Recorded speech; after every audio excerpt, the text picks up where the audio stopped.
कल दिल्ली विधानसभा की बैठक के दौरान परवेश वर्मा ने अरविंद केजरीवाल की पोल खोल दी। उन्होंने कहा कि मैं नई दिल्ली के अंदर काफ़ी घरों में मिला जहां पर महिलाएं विधवा हो गई।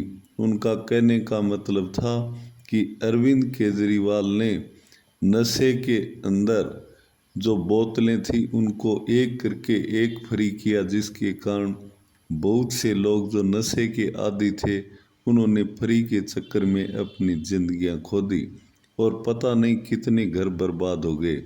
उन्होंने कहा कि एक अकेले नई दिल्ली के अंदर नहीं, पूरी दिल्ली के अंदर बहुत से ऐसे घर हैं जिनकी औरतें हैं विधवा हो गई और कईयों के बच्चे चले गए।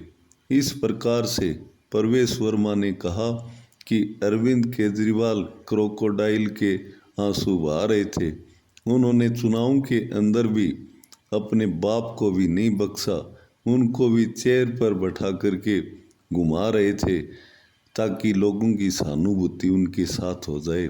लेकिन लोग इस बात को समझ गए थे कि अरविंद केजरीवाल हैं, उसके दिखाने के दांत अलग हैं और खाने के दांत अलग हैं, क्योंकि उन्होंने जो जनता के पैसे से शीश महल बनाया था और उन्होंने चुनाव से पहले वादा किया था कि मैं न गाड़ी लूँगा न बंगला, तो फिर उनकी कथनी और करनी के अंतर को जनता ने समझा और अरविंद केजरीवाल को नई दिल्ली से हार का सामना करना पड़ा।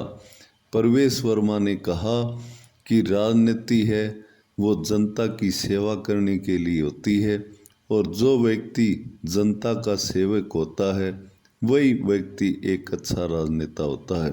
इस प्रकार से परवेश वर्मा ने एक अच्छे राजनेता की भूमिका के रूप में अपने भाषण का जो प्रारंभ किया और उन्होंने कहा कि हम झुग्गी झोंपड़ी वालों के लिए शौचालय बनाएंगे, क्योंकि हजार हजार लोगों के पीछे दो दो शौचालय हैं जो कि बहुत ही कम सुविधाएं मिल रही हैं। इस प्रकार से उन्होंने कहा कि अरविंद केजरीवाल ने इस तरफ ध्यान नहीं दिया, उन्होंने सिर्फ लोगों को घर उजाड़ने के लिए एक बोतल पर एक फ्री करके बहुत सी महिलाओं के साथ में धोखा किया, क्योंकि उनको अपने लोगों से हाथ धोना पड़ा। वो अपनी जिंदगी है वो छोड़ गए और उन बेचारी बेसहारा औरतों को छोड़ गए। इस प्रकार से परवेश वर्मा ने अरविंद केजरीवाल की हकीकत का बखान कर दिया।